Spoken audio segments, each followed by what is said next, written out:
Praise the Lord. दोस्तों, हम आपका स्वागत करते हैं आज सुबह की प्रार्थना में। और आज मैं आपसे बात करना चाहता हूं कि हो सकता है लोग आपको तुच्छ समझते हों, किसी लायक नहीं है इस प्रकार से सोचते हों, या फिर कुछ लोग आपके विरोध में खड़े होते हों।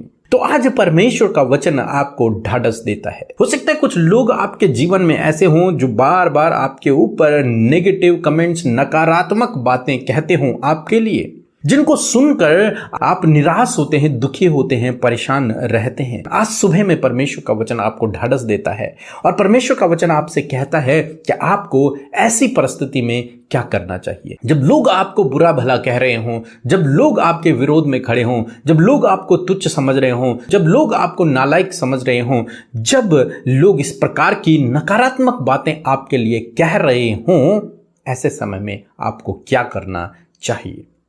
परमेश्वर का वचन कहता है, पहला शमूएल उसका 10 अध्याय 27 पद, जहां पर कुछ इस प्रकार से लिखा है, परंतु कई लुच्चे लोगों ने कहा, यह जन हमारा क्या उद्धार करेगा, और उन्होंने उसको तुच्छ जाना और उसके पास भेंट न लाए, तो भी वह सुनी अनसुनी करके चुप रहा। आमीन। दोस्तों, यहाँ पर परमेश्वर का वचन कहता है, जब इजरायली लोगों ने परमेश्वर से राजा की मांग की, उन्होंने राजा को मांगा, तब शमूएल ने परमेश्वर के कहे अनुसार साउल का अभिषेक किया। और आज के दिन परमेश्वर ने और शमूएल ने साउल को लोगों के सामने रिप्रेजेंट किया, वहां पर उपस्थित किया। और जब लोगों को पता चला कि ये हमारा होने वाला राजा होगा, तो बहुत सारे लोग तो खुश हुए इस बात को सुनकर और उसके पीछे चल पड़े, उसकी बातों को मानने लगे।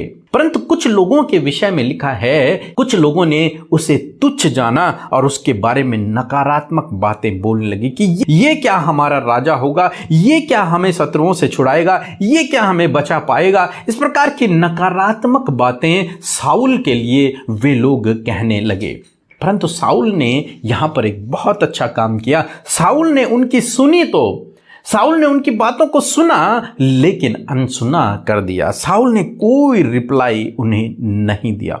साउल चाहता तो वो राजा हो गया था, वो उन्हें मार सकता था, उन्हें सजा दे सकता था, उन्हें समझा सकता था, शमूएल उन्हें समझा सकता था, लेकिन नहीं, उन्होंने कोई रिप्लाई नहीं किया, उन्होंने कोई भी प्रत्युत्तर नहीं दिया। उनकी बातों को सुना और उनकी बातों को अनसुना कर दिया। मीन्स ऐसा कि मानो कि हमने इनकी बातों को सुना ही नहीं, उनकी बातों को नेग्लेक्ट कर दिया और वहां से चले गए।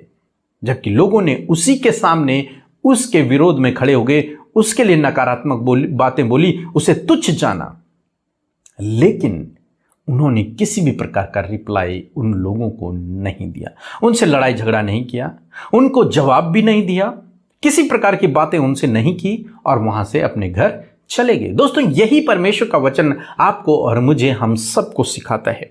यदि आपके जीवन में ऐसे लोग हैं जो आपको गलत समझते हैं, ऐसे लोग हैं जो आपको तुच्छ समझते हैं, ऐसे लोग हैं जो आपके लिए नकारात्मक बातें कहते हैं, ऐसे लोग हैं जो आपकी बुराई करते हैं, जो आपके विरोध में खड़े होते हैं, तो आपको उनसे लड़ने की आवश्यकता नहीं है, आपको उनसे वाद विवाद करने की आवश्यकता नहीं है, आपको उन्हें अपना क्लेरिफिकेशन देने की जरूरत नहीं है, अपने आप को जस्टिफाई करने की जरूरत नहीं है। आपको बस उनकी बातों को सुनकर अनसुना कर देना है, उनकी बातों को आपको अनसुना कर देना है, कोई प्रत्युत्तर नहीं देना है, कोई